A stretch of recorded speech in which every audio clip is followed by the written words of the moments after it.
Hello friends, हम लोग पिछले क्लास में देखे थे कंटिन्यूअस स्टेटमेंट क्या होता है, इसके बारे में लोग पढ़े थे। इस क्लास में लोग पढ़ेंगे जंपिंग स्टेटमेंट। अब ये क्या होता है जंपिंग स्टेटमेंट, थोड़ा इसके बारे में नॉलेज लेते हैं क्योंकि ये थोड़ा सा इंपॉर्टेंट है। क्या लिखा हुआ है, we have learn that repetition of a loop is control by the loop condition. हम लोग लूप पढ़ चुके हैं ऑलरेडी। लूप क्या होता है, रिपीटेशन करता है कोई भी चीज को, ठीक है, तो वो चीज कर चुके हैं एक टाइप से। तो जंपिंग स्टेटमेंट क्या है इसमें, ठीक है, तो C provide in order way to control the loop, मतलब सी प्रोवाइड करता है लूप को इन ऑर्डर वे से कंट्रोल करने के लिए यूजिंग जंपिंग स्टेटमेंट का, मतलब कंट्रोल कर सकते हैं लूप को जंप स्टेटमेंट के द्वारा। जैसे मैंने आपको बताया था लूप को रोकना है, उसके लिए मैंने आपको बताया था अलग अलग कमांड का। इस टाइप से भी सी आपको प्रोवाइड करता है जंपिंग स्टेटमेंट। इसका मतलब क्या समझते हैं जंपिंग स्टेटमेंट का, सोचे देखिए। जैसे मैंने यहाँ लिखा हुआ है स्किप सम स्टेटमेंट, ये समझते होंगे कोई स्टेटमेंट को स्किप करना, ठीक है, या अबॉर्ट सम स्टेटमेंट, यहाँ पे अबाउट लिख दिया, अबाउट लिखा है यहाँ पे, अबॉर्ट सम स्टेटमेंट मतलब कोई स्टेटमेंट को अबॉर्ट करना, छोड़ देना, उसी को बोलते हैं जंपिंग स्टेटमेंट, ठीक है। देयर आर 4 जंप स्टेटमेंट, यहाँ पे टोटल 4 जंप स्टेटमेंट है, break, continue, return, go to. समझ में आ रहा है जंपिंग स्टेटमेंट क्या है, मतलब कोई भी चीज को अबॉर्ट करना या स्किप करना, उसी को बोलते हैं जंपिंग स्टेटमेंट। जंप कर जाना मतलब कि एक स्टेटमेंट को छोड़ के दूसरे स्टेटमेंट में पहुंच जाना, उसको बोलते हैं जंप स्टेटमेंट कर सकते हैं, इसको जंपिंग करना, ठीक है। अवॉइड करना, अबाउट लिखते हैं, अबाउट बोल सकते हैं, अवॉइड बोल सकते हैं, इस टाइप का, ठीक है। तो वो करना, इसी को बोलते हैं जंपिंग स्टेटमेंट। इसका 4 टाइप्स होता है जंपिंग स्टेटमेंट का। जैसे यहाँ पे लिखा हुआ जंप स्टेटमेंट कितने टाइप्स होते, ब्रेक होते हैं।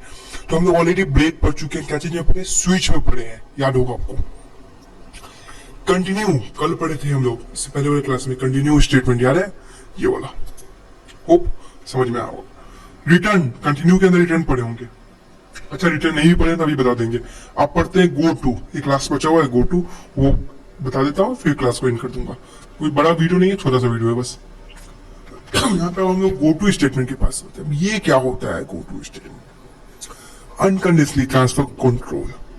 इसका यूज ज्यादा नहीं किया जाता है प्रोग्रामिंग में, गो टू स्टेटमेंट का बहुत कम ही किया जाता है, ठीक है। Go to may be use to transferring control from one place to another floor, मतलब ट्रांसफॉर्मिंग करना कंट्रोल को, कहते हैं इसको one place to another place, platform, place, ठीक है। यहाँ लिखा हुआ गो टू को कैसे यूज करना है, सिंटेक्स क्या, गो टू आइडेंटिफायर डाल देना है, गो टू लिखना है, उसके बाद आइडेंटिफायर लिख देना है।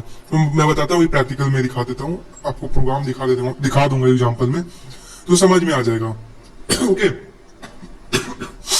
तो control is unconditionally transferred to the location of the local level specified by identified example again and go to again। समझ में आ रहा है, अगेन करो फिर गो टू अगेन करो। एग्जाम्पल देख लीजिए, आपको समझ में आ जाएगा गो टू स्टेटमेंट का। कुछ ज्यादा बड़ा एग्जाम्पल नहीं है, program to show go to statement. ये एक प्रोग्राम है इवन और ऑड वाला, उसमें गो टू स्टेटमेंट का यूज किया गया है। तो ये वाइडमेंट डाल दिया, इंटीजर डाल दिया, इंटीजर एक्स प्रिंट एफ किया, इंटीजर नंबर, और स्कैनफ में नंबर को प्रिंट करवा दिया है डी करके, और इंटीजर को डी का कर दिया गया है, आईएनटी को डी और एक्स को यहाँ पे एक्स लिख दिया है। यहाँ पे जो भी आएगा यहाँ पे 2 से डिवाइड करना है, और रिमाइंडर 0 आएगा तो इस टाइप से रिमाइंडर मतलब इवन हो गया, ऑड हो गया, 0 हुआ, रिमाइंडर आया तो ऑड, और इस टाइप से होगा, ठीक है। लाइक जो मतलब कि 2 से डिवाइड हो जाएगा वो इवन हो जाता है, अब वो पता होगा। लाइक 4 डालेंगे तो 2 2 जा 4, तो 0 रिमाइंडर आया तो ये इवन हो गया, तो गो टू कहां जाएगा, इवन पे चला जाएगा। यही 5 डाल देंगे तो 2 2 जा 4, एक रिमाइंडर बच गया, तो एल्स में चल जाएगा गो टू ऑड में। समझ में ना, इस टाइप से काम करते। Event print F the J even x and the J odd x, simple सा बात है। रिटर्न कर देगा, रिटर्न मतलब फिर वापस भेज देगा उसको। मान के चलिए कैसे वापस भेजेगा, पहले इसको चेक करेगा कि भाई 5 डाले 2 2 जा 4, 2 2 जा 4, एक रिमाइंडर बच गया, ये चल गया। लेकिन गो टू इवन के पास जाएगा, गो टू इवन के पास गया तो यहाँ पे इवन चला देगा, और ये मान के चलिए जो 4 डाले 5 मतलब एक रिमाइंडर बच गया, तो एस वाला 5 चल जाएगा, कहाँ चल जाएगा, गो टू ऑड पे चल जाएगा, तो ऑड पे चला जाएगा। सिंपल सा लॉजिक समझिए, ध्यान से समझिए कि यहाँ पे इवन आएगा तो इवन आएगा तो गो टू इवन पे जाएगा, कहां पे जाएगा, इवन पे। इवन कहां पर पार्ट हम लोग का, इवन का पार्ट इवन में, आप इवन का पार्ट यहां चला जाएगा। ऑड आएगा तो सिंपल गो टू कर देगा ऑड में, ऑड का पार्ट का यहाँ पे मतलब इवन डाल दिया यहाँ पे, ऑड डाल दिया गया। अब जो आए इवन आएगा तो इवन को चला देगा, गो टू इवन चला जाएगा, गो टू और चला जाएगा, सिंपल सा है। यही काम है, यही रिटर्न का टाइम है। ठीक है, उम्मीद आपको समझ में आया होगा। एक छोटा सा वीडियो था और आप तो रियल मतलब जितने भी ये सब चीज था ये एकदम बेसिक था। ठीक है, रियल प्रोग्रामिंग आप स्टार्ट होता है, लाइक फंक्शन से स्टार्ट होगा। ठीक है, ये सब बेसिक था, ये सब जरा बेसिक कॉन्सेप्ट था ये सब प्रोग्रामिंग का। अब हुआ रियल प्रोग्रामिंग स्टार्ट। ठीक है, लाइक फंक्शंस पढ़ेंगे, आगे एरेज पढ़ेंगे, बहुत सारा चीज है वो पढ़ेंगे। तो वीडियो को इन करते हैं और नेक्स्ट क्लास में होगा तो फंक्शन से स्टार्ट कर देंगे। Thank you.